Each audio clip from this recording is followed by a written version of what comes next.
दैनिक Bible पठन दिन 68। पुराना नियम, लेविटिकस चैप्टर 19, लेविटिकस चैप्टर 20। यहोवा ने मूसा से कहा, इस्राएल के सभी लोगों से कहो कि मैं तुम्हारा परमेश्वर यहोवा हूँ, मैं पवित्र हूँ। इसलिए तुम्हें पवित्र होना चाहिए। तुम में से हर एक व्यक्ति को अपने माता पिता का सम्मान करना चाहिए और मेरे विश्राम के विशेष दिनों को मानना चाहिए। मैं तुम्हारा परमेश्वर यहोवा हूँ। मूर्तियों की उपासना मत करो। अनपे लिए देवताओं की मूर्तियों धातु गलाकर मत बाओ। मैं तुम लोगों का परमेश्वर यहोवा हूँ।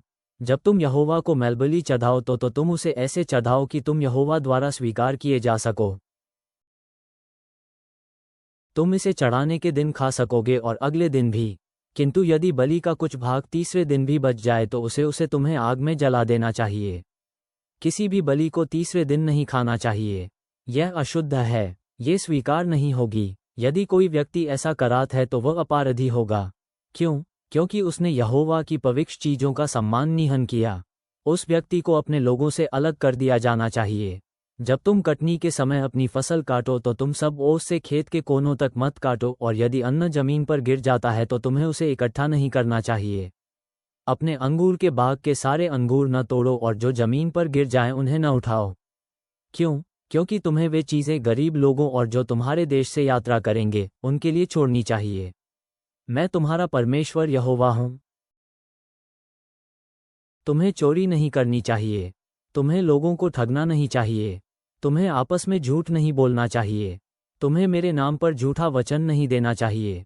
यदि तुम ऐसा करेत हो तो तुम ये दिखाते हो कि तुम इन पे परमेश्वर के नाम का सम्मान नहीं करते हो। मैं यहोवा हूँ। तुम्हें अपने पड़ोसी को धोखा नहीं देना चाहिए। तुम्हें उसकी चोरी नहीं करनी चाहिए। तुम्हें मजदूर की मजदूरी पूरी रात सवेरे तक नहीं रोकनी चाहिए। तुम्हें किसी बहरे आदमी को अपशब्द नहीं कहना चाहिए। तुम्हें किसी अंधे को गिराने के लिए उसके सामने कोई चीज़ नहीं रखनी चाहिए। किंतु तुम्हें अपने परमेश्वर यहोवा का सम्मान करना चाहिए। मैं यहोवा हूँ। तुम्हें न्याय करने में ईमानदार होना चाहिए। न तो तुम्हें गरीब के साथ विशेष पक्षपात करना चाहिए और न ही बड़े एवं धनी लोगों के प्रति कोई आदर दिखाना चाहिए। तुम्हें अपने पड़ोसी के साथ न्याय करते समय ईमानदार होना चाहिए। तुम्हें अन्य लोगों के विरुद्ध चारों ओर अफवाहें फैलाते हुए नहीं चलना चाहिए। ऐसा कुछ न करो जो तुम्हारे पड़ोसी के जीवन को खतरे में डाले।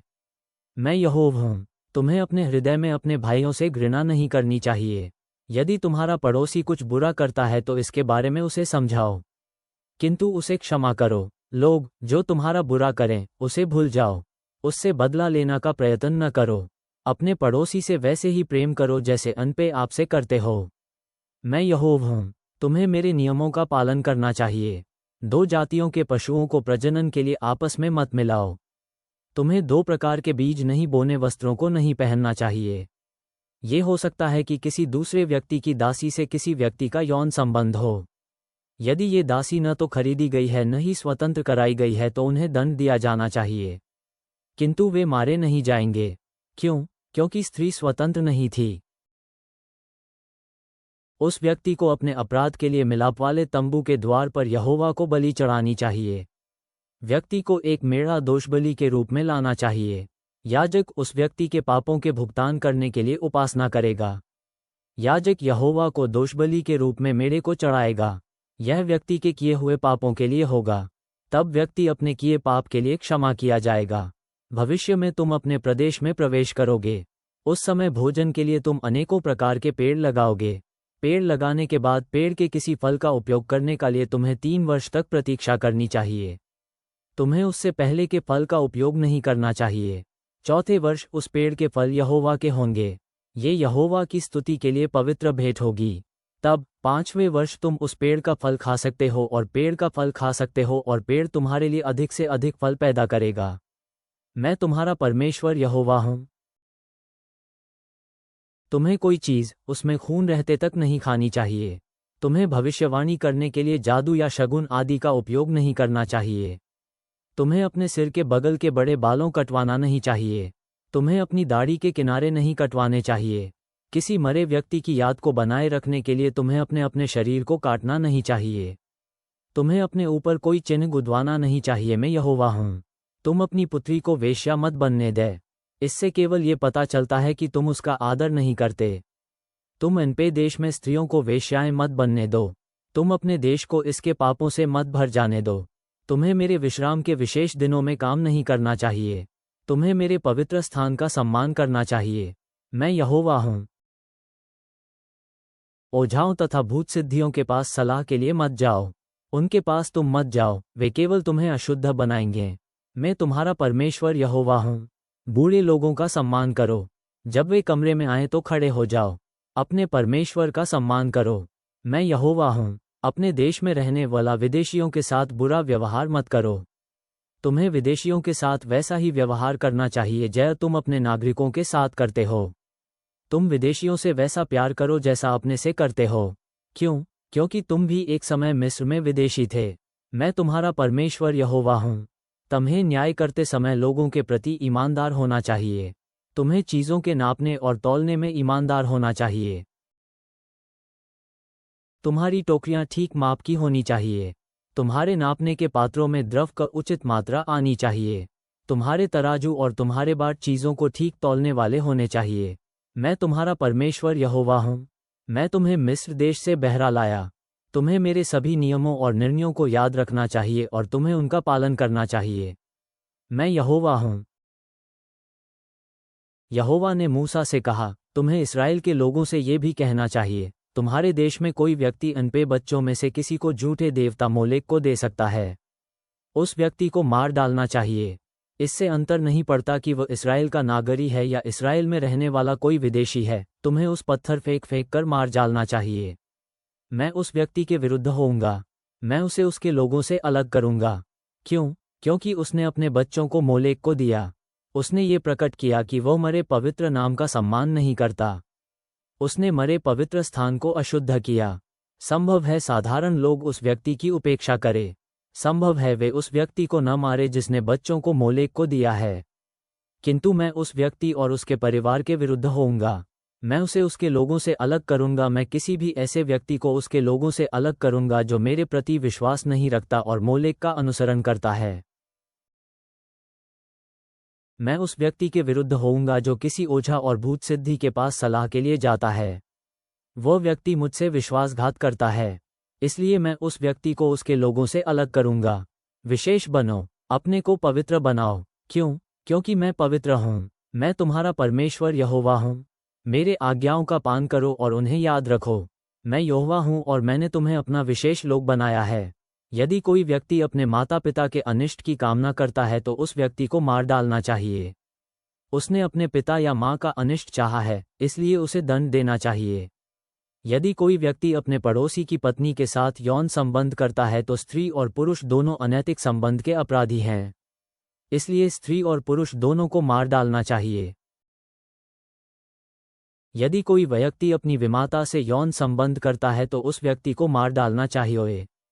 उस व्यक्ति को और उसकी विमाता दोनों को मार डालना चाहिए। उस व्यक्ति ने अपने पिता के विरुद्ध पाप किया है। यदि कोई व्यक्ति अपनी पुत्रवधू के साथ यौन संबंध करता है तो दोनों को मार डालना चाहिए। उन्होंने बहुत बुरा यौन पाप किया है। उन्हें दंड अवश्य मिलना चाहिए। यदि कोई व्यक्ति किसी पुरुष के साथ स्त्री जैसा यौन संबंध करता है तो दोनों को मार डालना चाहिए। उन्होंने बहुत बुरा यौन पाप किया है। उन्हें दंड अवश्य मिलना चाहिए। यदि कोई व्यक्ति किसी स्त्री और उसकी मां के साथ यौन संबंध करता है तो ये यौन पाप है। लोगों को उस व्यक्ति तथा दोनों स्त्रियों को आग में जला देना चाहिए। इस यौन पाप को अपने लोगों में मत होने दो।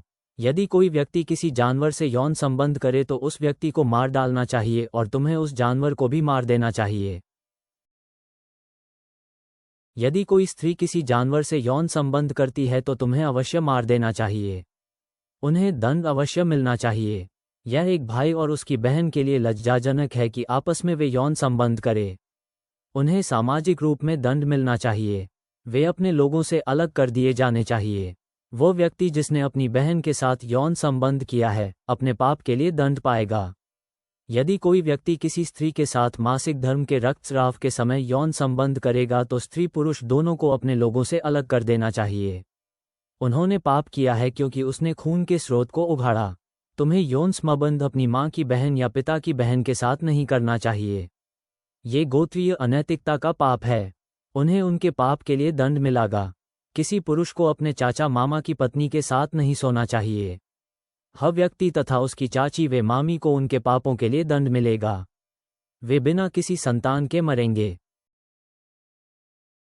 किसी व्यक्ति के लिए यह बुरा है कि वह अपने भाई की पत्नी के साथ यौन संबंध करे। उस व्यक्ति ने अपने भाई के विरुद्ध पाप किया है। उनकी कोई संतान नहीं होगी। तुम्हें मेरे सारे नियमों और निर्णयों को याद रखना चाहिए और तुम्हें उनका पालन अवश्य करना चाहिए। मैं तुम्हें तुम्हारे प्रदेश को ले जा रहा हूँ। तुम लोग उस प्रदेश में रहोगे। यदि तुम लोग मेरे नियमों और निर्णयों को मानते रहे तो वह प्रदेश तुम लोगों को निकाल बाहर नहीं करेगा। मैं अन्य लोगों को उस प्रदेश को छोड़ने के लिए विवश कर रहा हूँ। क्यों? क्योंकि उन लोगों ने वे सभी पाप किए। मैं उन पापों से घृणा करता हूँ। इसलिए जिस प्रकार कर वे लोग रहे उस तरह तुम नहीं रहोगे। मैंने कहा है कि तुम उनका प्रदेश प्राप्त करोगे। मैं उनका प्रदेश तुमको दूंगा। ये तुम्हारा प्रदेश होगा। वह प्रदेश बहुत सुंदर है। उसमें दूध व मधु की नदियां बहती हैं। मैं तुम्हारा परमेश्वर यहोवा हूँ। मैंने तुम्हें विशेष बनाया है। मैंने तुम्हारे साथ अन्य लोगों से भिन्न व्यवहार किया है। इसलिए तुम्हें शुद्ध जानवरों के साथ अशुद्ध जानवरों से भिन्न व्यवहार करना चाहिए। तुम्हें शुद्ध पक्षियों के साथ अशुद्ध पक्षियों से भिन्न व्यवहार करना चाहिए। उनमें से किसी भी अशुद्ध पक्षी, जानवर और कीट पतंग को मत खाओ जो भूमि पर रेंगते हैं। मैंने उन चीज़ों को अशुद्ध बनाया है। मैंने तुम्हें अपना विशेष जन बनाया है। इसलिए तुम्हें मेरे लिए पवित्र होना चाहिए। क्यों? क्योंकि मैं यहोवा हूँ और मैं पवित्र हूँ। कोई पुरुष या कोई स्त्री जो ओझा हो या कोई भूत सिद्धि हो तो उन्हें निश्चय ही मार दिया जाना चाहिए। लोगों को चाहिए कि वे उन्हें पत्थर मार मार कर मार दें। उन्हें मार ही दिया जाना चाहिए। नया नियम, मार्क चैप्टर 14:43 से 72। यीशु बोल ही रहा था कि उसके 12 शिष्यों में से एक यहूदा वहां दिखाई पड़ा। उसके साथ लाठियां और तलवारें लिए एक भीड़ थी जिसे याजकों, धर्मशास्त्रियों और बुजुर्ग यहूदी नेताओं ने भेजा था। धोखे से पकड़वाने वाले ने उन्हें ये संकेत बता रखा था, जिसे मैं चूमूं वही वह है। उसे हिरासत में ले लेना और पकड़कर सावधानी से ले जाना। सो जैसे ही यहूदा वहां आया, उसने यीशु के पास जाकर कहा, रब्बी, और उसे चूम लिया। यीशु बोल ही रहा था कि उसके 12 शिष्यों में से एक यहूदा वहां दिखाई पड़ा। उसके साथ लाठियां और तलवारें लिए एक भीड़ थी जिसे याजकों, धर्मशास्त्रियों और बुजुर्ग यहूदी नेताओं ने भेजा था।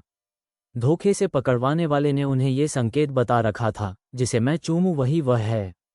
उसे हिरासत में ले लेना और पकड़कर सावधानी से ले जाना। सो जैसे ही यहूदा वहां आया, उसने यीशु के पास जाकर कहा, रब्बी, और उसे चूम लिया। फिर तुरंत उन्होंने उसे पकड़कर हिरासत में ले लिया। उसके एक शिष्य ने जो उसके पास ही खड़ा था अपनी तलवार खींच ली और महायाजक के एक दास पर चला दी, जिससे उसका कान कट गया। फिर यीशु ने उनसे कहा, क्या मैं कोई अपराधी हूं जिसे पकड़ने तुम लाठी तलवार लेकर आए हो? हर दिन मंदिर में उपदेश देते हुए मैं तुम्हारे साथ ही था, किंतु तुमने मुझे नहीं पकड़ा। अब ये हुआ ताकि शास्त्र का वचन पूरा हो। फिर उसके सभी शिष्य उसे अकेला छोड़ भाग खड़े हुए। अपनी वस्त्र रहित देह पर चादर लपेटे एक नौजवान उसके पीछे आ रहा था। उन्होंने उसे पकड़ना चाहा, किंतु वह अपनी चादर छोड़कर नंगा भाग खड़ा हुआ। वे यीशु को प्रधान याजक के पास ले गए। फिर सभी प्रमुख याजक, बुजुर्ग यहूदी नेता और धर्मशास्त्री इकट्ठे हुए। पतरस उससे दूर दूर रहते हुए उसके पीछे पीछे महायाजक के आंगन के भीतर तक चला गया और वहां पहरेदारों के साथ बैठकर आग तापने लगा। सारी यहूदी महासभा और प्रमुख याजक यीशु को मृत्यु दंड देने के लिए उसके विरोध में कोई प्रमाण ढूंढने का यत्न कर रहे थे, पर ढूंढ नहीं पाए। बहुतों ने उसके विरोध में झूठी गवाहियां दी, पर वे गवाहियां आपस में विरोधी थीं। फिर कुछ लोग खड़े हुए और उसके विरोध में झूठी गवाही देते हुए कहने लगे, हमने इसे ये कहते सुना है, मनुष्यों के हाथों बने इस मंदिर को मैं ध्वस्त कर दूंगा और फिर 3 दिन के भीतर दूसरा बना दूंगा जो हाथों से बना नहीं होगा। किंतु इसमें भी उनकी गवाहियां एक सी नहीं थीं। तब उनके सामने महायाजक ने खड़े होकर यीशु से पूछा, ये लोग तेरे विरोध में ये क्या गवाहियां दे रहे हैं? क्या उत्तर में तुझे कुछ नहीं कहना? इस पर यीशु चुप रहा। उसने कोई उत्तर नहीं दिया। महायाजक ने उससे फिर पूछा, क्या तू पवित्र परमेश्वर का पुत्र मसीह है? यीशु बोला, मैं हूं। और तुम मनुष्य के पुत्र को उस परम शक्तिशाली की दाहिनी ओर बैठे और स्वर्ग के बादलों में आते देखोगे। महायाजक ने अपने वस्त्र फाड़ते हुए कहा, हमें और गवाहों की क्या आवश्यकता है? तुमने ये अपमानपूर्ण बातें कहते हुए इसे सुना, अब तुम्हारा क्या विचार है? उन सब ने उसे अपराधी ठहराते हुए कहा, इसे मृत्यु दंड मिलना चाहिए। तब कुछ लोग उस पर थूकते, कुछ उसका मुंह ढकते, कुछ घूंसे मारते और कुछ हंसी उड़ाते कहने लगे, भविष्यवाणी कर। और फिर पहरेदारों ने पकड़कर उसे पीटा। पतरस अभी नीचे आंगन ही में बैठा था कि महायाजक की एक दासी आए। जब उसने पतरस को वहां आग तापते देखा तो बड़े ध्यान से उसे पहचान कर बोली, तू भी तो उस यीशु नासरी के ही साथ था। किंतु पतरस मुकर गया और कहने लगा, मैं नहीं जानता या मेरी समझ में नहीं आ रहा है कि तू क्या कह रही है। ये कहते हुए वह ड्योढ़ी तक चला गया और मुर्गे ने बांग दी। उस दासी ने जब उसे दोबारा देखा तो वहां खड़े लोगों से फिर कहने लगी, यह व्यक्ति भी उन्हीं में से एक है। पतरस फिर मुकर गया। फिर थोड़ी देर बाद वहां खड़े लोगों ने पतरस से कहा, निश्चय ही तू उनमें से एक है, क्योंकि तू भी गलील का है। तब पतरस अपने को धिक्कारने और कस्में खाने लगा, जिसके बारे में तुम बात कर रहे हो, उस व्यक्ति को मैं नहीं जानता। तत्काल मुर्गे ने दूसरी बार बांग दी। पतरस को उसी समय वे शब्द याद हो आए जो उससे यीशु ने कहे थे, इससे पहले कि मुर्गा 2 बार बांग दे, तू मुझे 3 बार नकारेगा। तब पतरस जैसे टूट गया। वो फूट फूट कर रोने लगा। नीतिवचन प्रोवर्ब्स चैप्टर 6:30 से 35। यदि कोई चोर कभी भूखों मरता हो, यदि यह भूख को मिटाने के लिए चोरी करे तो लोग उससे घृणा नहीं करेंगे। फिर भी यदि वह पकड़ा जाए तो उसे 7 गुना भरना पड़ता है, चाहे उससे उसके घर का समूचा धन चुक जाए। यदि कोई चोर कभी भूखों मरता हो, यदि यह भूख को मिटाने के लिए चोरी करे तो लोग उससे घृणा नहीं करेंगे। फिर भी यदि वह पकड़ा जाए तो उसे 7 गुना भरना पड़ता है, चाहे उससे उसके घर का समूचा धन चुक जाए। किंतु जो पर स्त्री से समागम करता है उसके पास तो विवेक का अभाव है। ऐसा जो करता है वह स्वयं को मिटाता है। प्रहार और अपमान उसका भाग्य है, उसका कलंक कभी नहीं धुल पाएगा।